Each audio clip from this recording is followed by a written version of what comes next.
6 months passed quickly. Captain Taeho Kim spent most of that time watching the Nelvari. He learned their ways. He studied their ships. He listened to their talk about other aliens in space. One morning, as Taeho sat in his office on the UES Thunderbolt, his screen lit up with an urgent message. Admiral Suman's face appeared, her eyes wide with worry. "Captain, we have a problem," she said. "A big one." "What is it?" asked Taeho. "A new alien race has attacked both us and the Nelvari. They call themselves the Korthari. They have hit 3 human colonies and 5 Nelvari worlds at the same time." Taeho felt his stomach tighten. "How bad?" "Very bad," said Admiral Suman. Her voice shook slightly. "Their ships are like nothing we've seen before. They can crack planets. They can jump through space without warning. They have swarms of small fighters that our defenses can't track. What do we know about them? Not much. They seem to be hunters. They take what they want and destroy the rest." Before Taeho could ask more questions, another call came in. It was from Zella, the Nelvari commander who had mocked Earth's ship 6 months ago. The alien's 4 eyes looked dull with fear. "Captain Kim," said Zella. "We must talk." An hour later, Taeho sat in a large room with human and Nelvari leaders. The mood was dark. On screens around the room, pictures showed burning colonies and destroyed ships. Zella stood at the front of the room. Gone was the proud alien who had laughed at humans. Now Zella looked tired and scared. "The Korthari have broken through our best defenses," said Zella. "Our ships cannot stop them. Our weapons do not hurt them. They adapt too quickly to our tactics." A human general spoke up. "How is that possible? You showed us your ships. They were so advanced." Zella's mouth parts moved in what Taeho now knew was a sign of shame. "Our ships are built to think for themselves, but the Korthari use attack patterns that make no sense. Our ships cannot predict what they will do next. They cannot adapt quickly enough." The room was quiet as everyone took in this news. The mighty Nelvari, who had looked down on humans, were losing badly. Then Zella said something that shocked everyone. "We need human help. We need ships that do not think for themselves, ships that have humans making choices that no computer would make." All eyes turned to Taeho. As captain of the Thunderbolt, Earth's most advanced ship, he would be the one to lead any mission. Admiral Suman looked at him. She did not need to speak. The question was clear in her eyes. Should they help the aliens? Who had mocked them? Taeho stood up. "We will help. Not because you asked, but because these Korthari threaten us all." The meeting went on for hours. Plans were made. Maps were studied. By the end, one thing was clear. The UES Thunderbolt would lead a mission to help 3 Nelvari colony worlds that were about to be attacked. As people were leaving, Jiwoo Lee, the chief engineer, pulled Taeho aside. She held up a small tablet, showing plans for the Thunderbolt.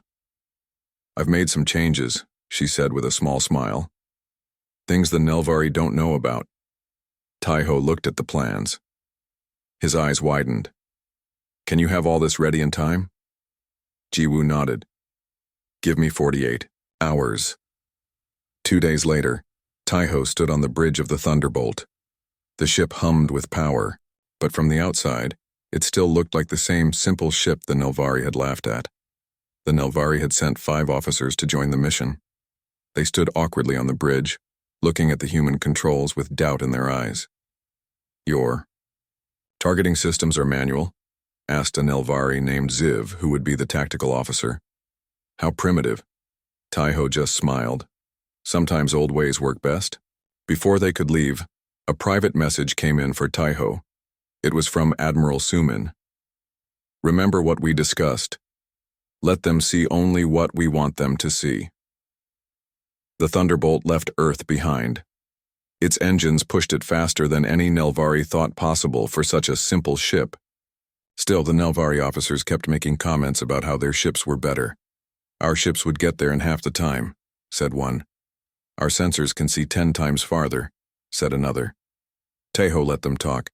He knew that soon they would see the truth, but not all of it. Never all of it. As they flew, reports came in about more Korthari attacks. Each report was worse than the last. The Korthari showed no mercy. They took what they wanted and killed everyone else. Why do they attack us? Asked Minji Han, the communications officer. What do they want? Ziv, the Nelvari tactical officer, answered. They want everything. They are like locusts. They eat all they find, then move on. 5 days into their journey, they got a clear picture of a Korthari ship. It looked like a dark star with sharp points sticking out in all directions. It had no clear front or back. It could attack from any side. How do we fight that? Asked one of the human crew. Taiho studied the picture. We find its weakness. Everything has a weakness.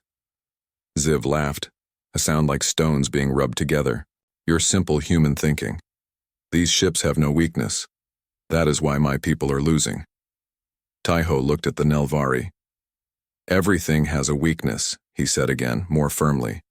The trick is making them show it to you.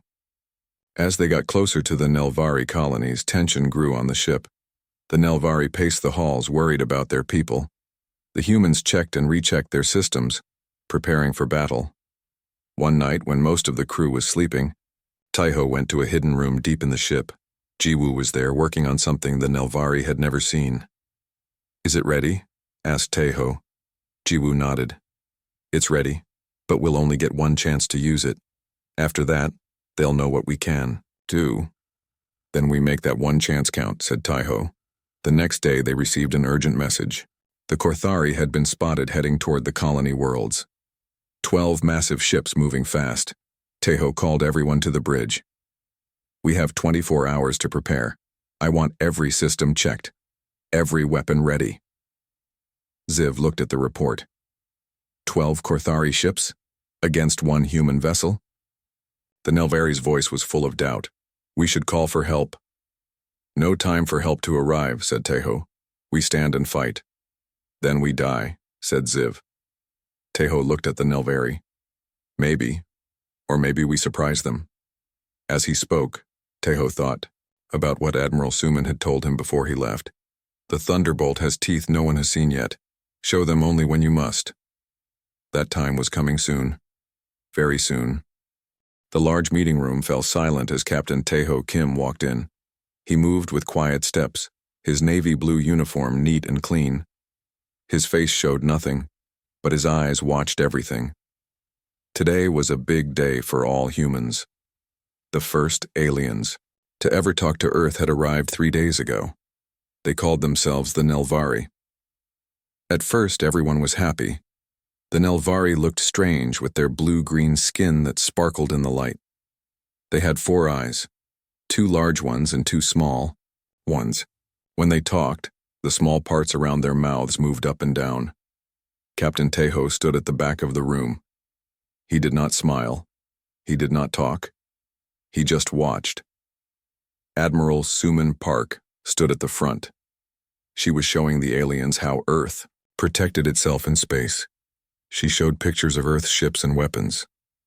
This is our best ship, the UES Thunderbolt, said Admiral Suman. Pride filled her voice. It can fight 3 enemy ships at once. The main alien, named Zella, made a strange sound. The humans now knew this sound meant the alien found something funny. Your ships are interesting, said Zella. The alien's 4 eyes blinked one after another. They looked like toys our children would play with. The room got very quiet. The human leaders looked at each other. No one knew what to say. Zella pointed at a picture of the Thunderbolt. Look at where you put your weapons. They are on the outside, where they can be hit easily. Any smart enemy would shoot them first. Another alien spoke up. And the way you use power in your ships is so wasteful. We fixed these problems 1,000 years ago. Admiral Suman's face turned red, but she kept her voice calm. Our ships have worked well for us. Of course they have, said Zella. You have only fought yourselves. You have never faced a real space enemy. The aliens showed their own ships next. They were beautiful. They looked like water drops made of metal. No weapons could be seen on the outside. They moved faster than any human ship. Our ships think for themselves, said Zella. They know what to do in a fight without being told. As the meeting went on, the aliens found more things to laugh at. They thought human flying patterns were silly. They thought human fighting plans were too simple. "You fly your ships in lines and boxes," said one alien. "Any enemy would know what you will do next. You must be random, unpredictable." Through it all, Captain Tejo said nothing. He just watched. His eyes never left the aliens. Every time they laughed, he noted what they were laughing at. Every time they showed their own ways, he remembered. Near the end of the meeting, Zella looked right at Captain Tejo. "You are very quiet, Captain. Do our words make you angry?" Captain Tejo shook his head. "No, I am learning." Zella seemed surprised. "Learning what? That your ways are old and simple?" "Learning how you think," said Tejo. "What you believe is strong. What you believe is weak." The four eyes of Zella all narrowed at once. For the first time, the alien did not seem amused. After that, they talked about trade.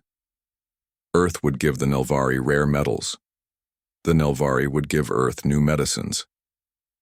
Both sides agreed, but the good feeling from the start was gone. When the aliens left, Admiral Suman walked up to Captain Tejo. Her face showed she was still upset. "They treated us like children," she said. Captain Tejo looked out the window. He could see the alien ship lifting off. It glowed blue as it rose into the sky. It made no sound. "They think we are children playing with toys," he said softly. "They do," replied Admiral Sumin. A small smile appeared on her face. "Let's hope they never learn otherwise." Captain Tejo raised an eyebrow. "What do you mean?" Admiral Sumin looked around to make sure no one else could hear. "The Thunderbolt is not what they think it is. None of our ships are." Later that night, Captain Tejo sat in a small room with Admiral Suman and 5 other top leaders. The room had no windows.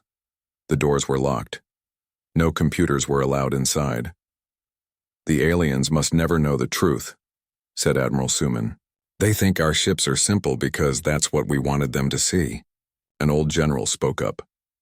"Humans have fought each other for thousands of years. We have learned that looking weak can be an advantage." Captain Tejo looked at the real plans for the Thunderbolt on the table. What the aliens had seen was only the outside, the shell. Underneath were systems no human had ever talked about in public. "They laughed at our weapon placement," said Tejo. "They don't know that the real weapons are hidden inside." "They laughed at our power systems," said a woman named Jiwoo Lee, the chief engineer. "They don't know that we show only 1/4 of our true power." Admiral Suman stood up. "Captain Tejo, I am giving you a mission. For the next 6 months, you will follow the Nelvari. Learn everything you can about them. If they are friends, good. If not—" She didn't finish her sentence. She didn't need to. As Captain Tejo left the meeting, his mind was full of questions. Were the Nelvari really friends? Why did they seem so eager to point out human weaknesses? What did they really want from Earth? He thought about how they had mocked the Thunderbolt. If they only knew what the ship could really do, they might not have laughed. "Let them think we are simple," he whispered to himself as he walked through the quiet hall. "Let them think we are weak." A soft voice spoke from behind him. "Captain?" He turned to see Minji Han, his communications officer. She would be going with him to watch the Nelvari. "Do you think we'll ever have to show them our real ships?" she asked. Captain Tejo looked at her for a long moment. "I hope not," he said finally. "But if we do?" He left the rest unsaid, but they both knew. If humans ever had to show their real power, it would mean something had gone very wrong. As he walked away, Captain Tejo felt a strange feeling. Part of him wanted the Nelvari to see what humans could really do, to see the shock in all 4 of their eyes. But a wiser part hoped that day would never come. The Thunderbolt moved slowly through space. On the main screen, stars glowed like small dots. Captain Tejo sat in his chair, his eyes fixed on the empty space ahead. He looked calm, but inside his heart beat fast. "How much longer?" he asked. Minji checked her screens. The Korthari ships will be here in 10 minutes. The bridge was quiet. The human crew worked at their stations. The Nelvari officers stood stiffly, their four eyes moving back and forth. I still don't understand your plan, said Ziv, the Nelvari tactical officer. 12 Korthari ships are coming. Each one is bigger than the Thunderbolt. Each one has more weapons. Numbers aren't everything, said Teho. In space combat they are, said Ziv. This is not a wise battle to fight. Teho looked at the Nelvari. Your ships think like computers. They look for the best odds. Sometimes to win, you must take bad odds and turn them good. Before Ziv could answer, alarms rang out. Red lights flashed on the bridge. They're here, called out Minji. On the main screen, 12 dark shapes appeared. They came out of jump space exactly where Teho had predicted. The Korthari ships looked like black stars with sharp points. They moved to surround the Thunderbolt. Ziv's face turned a pale blue. Tactical analysis indicates we are outgunned 15-1. We should retreat immediately. Instead, Captain Teho leaned forward in his chair. His eyes narrowed. Deploy countermeasures. Activate Protocol Omega. The Nelvari looked confused. They had never heard of Protocol Omega during their time on the ship. But the human crew moved fast. They knew what to do. Protocol Omega activated, said Jiwoo's voice over the comm. Transformation beginning in 3, 2, 1. What happened next made the Nelvari freeze in shock. The Thunderbolt began to change. The outer shell of the ship, which had looked so simple and weak, started to move. Panels shifted. Hidden doors opened. Weapons that no one had seen before rose up from inside the ship. What is this?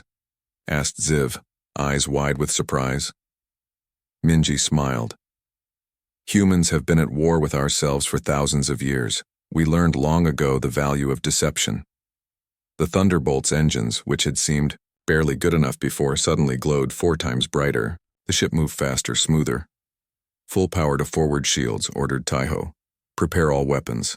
The Korthari ship sent a message. It was not in words, but in sounds that hurt the ears. The computer translated, surrender or die. Teho's face showed no fear. Send them our answer. The Thunderbolt fired its first shot. A beam of blue light shot out from a hidden port on the side of the ship. It hit one of the Korthari ships, cutting through its outer armor like it was paper. The Korthari ships fired back. Beams of red energy flew toward the Thunderbolt from all sides. Evasive maneuvers, shouted Teho. What the Thunderbolt did next should have been impossible for a ship its size. It moved like a dancer, spinning and turning to avoid the enemy fire. The Nelvari watched with their mouths open. Their own ships could not move like this. How? Asked Ziv. How is this possible? The ship you saw before was not our real ship, explained Minji as she worked at her station. It was a mask, a trick. The battle grew more intense. The Korthari ships tried to use their greater numbers to trap the Thunderbolt, but the human ship was too fast, too unpredictable. Jiwoo's voice came over the comm again. Activating magnetic hull modulation. Deploying chaff drones. Suddenly, the Thunderbolt seemed to be in many places at once. Small drones flew out from the ship, each one projecting an image of the Thunderbolt. The Korthari weapons fired at the fake images, while the real ship attacked, from another angle. The Thunderbolt's weapons were like nothing the Nelvari had seen before. They adjusted their power and aim while in flight. They found weak spots in the enemy shields that should have been impossible to find. Your weapons can think? Asked Ziv, watching a missile change direction 3 times before hitting its target. Not think, said Teho. Adapt, change. That's what humans do best. 1 hour into the battle, the situation had changed completely. 3 Korthari ships floated dead in space, their power gone. 4 more had heavy damage. The rest were trying to escape. Teho would not let them. Target their engines. Don't let them jump away. The Thunderbolt fired again and again. Each shot hit exactly where it aimed. The Korthari ships tried to fight back, but they could not match the Thunderbolt's speed and accuracy. In the end, 7 Korthari ships were disabled, 3 destroyed, and the remaining 2 fled, damaged but alive. The bridge of the Thunderbolt was quiet again. The human crew looked tired but proud. The Nelvari stood in stunned silence. Zella, who had been watching from a command console, finally spoke. "You concealed your true capabilities from us." "We did," confirmed Taiho. "Humans learned long ago that appearing weak when you are strong is the greatest advantage in warfare." "But why?" asked Zella. "Why pretend to be less than you are?" Taiho turned to face the alien. "When we first met your people, we didn't know if you would be friends or enemies. We still don't know for sure. So we showed you what we wanted you to see. The weapons you laughed at were fake," added Minji. "The power systems you thought were wasteful were just a small part of our true power." Zella's 4 eyes blinked slowly, one after another. "We thought we knew humans. We were wrong." Jiwoo came to the bridge, her hands dirty from working in the engine room. "Captain, the Korthari managed to damage some of our systems before they ran. We need repairs." Taiho nodded. "Set course for the nearest Nelvari colony. We'll repair there." As the Thunderbolt moved away from the battlefield, Ziv approached Taiho. The Nelvari's voice was quiet, almost humble. "My people have much to learn from humans," said Ziv. "We thought technology was everything. We were wrong." Taiho looked at the stars on the screen. "Technology is a tool. Strategy is a weapon. Deception is an art." Minji's voice interrupted them. "Captain, we're getting calls from all over. The Korthari are pulling back from many worlds. The news of our victory is spreading." A small smile appeared on Taiho's face. For the first time in months, he felt hope. The Korthari could be beaten. Their ships could be destroyed. Their plans could be stopped. But he also knew this was just the beginning. The real war was still to come. "Send a message to Admiral Suman," he ordered. "Tell her we won the first battle, and tell her we're going to need more ships." Ziv looked confused. "More ships like the Thunderbolt?" Taiho's smile grew slightly wider. "No, the Thunderbolt is just one kind of ship. We have others, many others." The Nelvari's eyes widened once more. The news of the Thunderbolt's victory spread fast across space. The Nelvari High Command, which had once looked down on humans, now asked for immediate meetings. They wanted to learn everything about human battle plans. 3 days after the battle, the Thunderbolt reached a Nelvari colony world called Teres. The planet was beautiful, with tall purple trees and clear blue oceans. But signs of the war were everywhere. Broken ships floated in orbit. Buildings on the ground showed damage from attacks. As soon as the Thunderbolt landed, Captain Taiho was taken to a large meeting hall. Admiral Suman had arrived from Earth the day before. She sat at a round table with 10 Nelvari leaders. "Captain." "Kim," said Admiral Suman with a nod, "your victory has changed everything." The Nelvari at the table looked at Taiho with new respect in their eyes. Gone were the mocking looks, the feeling that humans were simple and weak. "Please join us," said one old Nelvari with silver-blue skin. For the next hour, Admiral Suman showed the Nelvari the full truth about human ships and weapons. She used pictures and videos to reveal what humans had been hiding. "The weapons you saw on our ships were mostly fake," explained Admiral Suman. "The real weapons are hidden inside, protected from enemy fire." She showed a picture of a human, ship changing shape during battle. "Our ships can adapt to different kinds of fights. They can be what we need them to be." Next, she showed videos of human battle formations. "The patterns you thought were simple are actually complex. They are designed to make enemies think we are easy to beat. Then we surprise them." The Nelvari delegation could not believe what they were seeing. One of them, an admiral with dark green skin, spoke up. "Your entire species practices this deception?" he asked. "We call it asymmetric warfare," explained Taiho. "When facing a stronger enemy, you don't match strength with strength. You find their weak spots and hit them there. You appear to be what your enemy expects, then prove them wrong." After the meeting, plans were made for a new kind of war against the Korthari. Human ships would join with Nelvari ships. Human soldiers would teach Nelvari soldiers new ways to fight. Over the next few weeks, the Thunderbolt led many attacks against the Korthari. Each time they used different tricks, different plans. The enemy could never predict what would happen next. Taiho worked closely with Ziv, who was now his friend. The Nelvari tactical officer had learned much from watching humans fight. "Your people think differently than mine," said Ziv one day as they looked at battle maps. "We build perfect systems and trust them completely. You always look for what might go wrong." Taiho nodded. "Humans have a saying, no plan survives contact with the enemy. We always have a second plan, and a third." Other human ships joined. The fight. Each one had secrets, hidden strengths that surprised the Korthari. The UES Lightning could make itself look like a small rock in space. The UES Thunder could split into 3 smaller ships during battle. The Nelvari added their technology to human plans. They made their ships less predictable. They stopped letting computers make all the choices. They learned to think more like humans. 2 months after the first battle, Captain Taiho sat in a war room with leaders from both species. A large map showed Korthari space. "They are pulling back," said Admiral Suman. "For the first time since the war began, they are running from us instead of us running from them. But they are still strong," said Zella. "Their main fleet protects their home systems. We must find a way to break through." Taiho looked at the map for a long time. Then he pointed to a spot far from any planets. "We don't need to attack their fleet. We need to attack their command." Everyone looked where he was pointing. It was empty space with nothing showing on the map. "There's nothing there," said a Nelvari general. "Exactly," said Taiho. "That's why it's the perfect place to hide. Something important." He explained his thinking.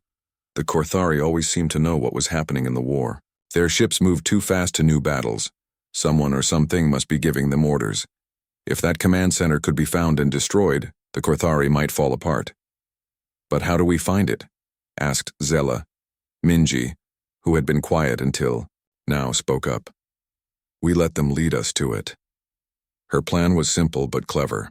The humans and Nelvari would pretend to find something very important. They would talk about it on channels the Korthari could hear. The Korthari would tell their command center, and ships would be sent to take this important thing away. "Then we follow those ships back to their command center," finished Minji.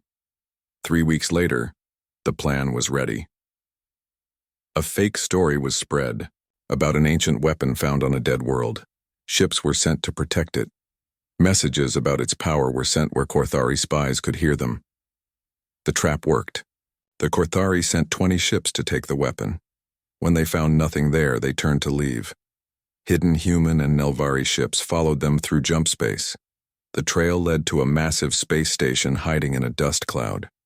It was the Korthari command center, just as Taiho had guessed. From there, the Korthari leaders controlled their whole war effort. Captain Taiho led the attack on the station. The Thunderbolt, now fully repaired and upgraded with Nelvari technology, moved in first. Behind it came 50 other ships from both species. The battle was hard. The Korthari fought with all their strength to protect their leaders. But they could not match the combined force of humans and Nelvari working together. Using every trick they had learned, the Allied fleet broke through the Korthari defenses. The Thunderbolt fired the final shots that destroyed the command center's main power, core. As the Korthari station exploded, cheers rang out across the human and Nelvari ships. Without their leaders, the Korthari forces across the galaxy fell into confusion. Some kept fighting, but most retreated back to their home worlds. 3 days after the battle, a peace ceremony was held on Earth. Human and Nelvari leaders signed a new treaty. This time there was no mockery from either side, only respect. "We misunderstood your species," admitted Zella during the ceremony. "We saw your simple controls and exposed weapons as primitive. We failed to see they were meant to be seen and dismissed." Captain Taiho raised a glass of sparkling drink. "To new understandings." Nearby, Jiwoo whispered to Minji, "Should we tell them about the other ships? The ones they haven't seen yet?" Minji smiled. "Some things are better kept secret, even among friends." The Thunderbolt stayed docked at the new joint human Nelvari defense station. It was a reminder that things are not always what they seem. Sometimes the most dangerous weapon is the one your enemy doesn't believe exists. And somewhere in deep space, human ships continued to patrol. They still looked simple from the outside. They still kept their greatest strengths hidden, just in case.